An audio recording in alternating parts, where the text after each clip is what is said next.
4-5 जागा येतील की नाही असं सगळ्यांना वाटत असताना अजित पवार 42 कोणाचा तरी विश्वास बसेल का याच्यावरती? आणि लोकसभेला ज्या अजित पवारांचा 1 खासदार निवडून आलाय तिथे 42 आमदार येतात. 4 महिन्यात फरक पडला लोकांच्या मनात. ते कोण त्यांनी त्यांचं वक्तव्य केलं त्याच्याशी आम्हाला काय घेणं देणं आहे. जनतेने आम्हाला निवडून दिलेलं आहे. आम्हाला ज्यावेळेस लोकसभेच्या निवडणुकीमध्ये 17 जागा मिळाल्या, 31 जागा मिळाल्या नाही, त्यावेळेस आम्ही रडत बसलो नाही. आमची 1 जागा आली, आम्ही काय करायचं?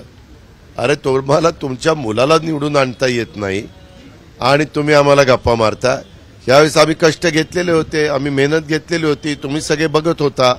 मागेही मला एका लोकसभेच्या निवडणुकीला माझ्या मुलाला निवडून नाही आणता आलं, दुसऱ्या निवडणुकीत माझ्या पत्नीला निवडून नाही आणता आलं.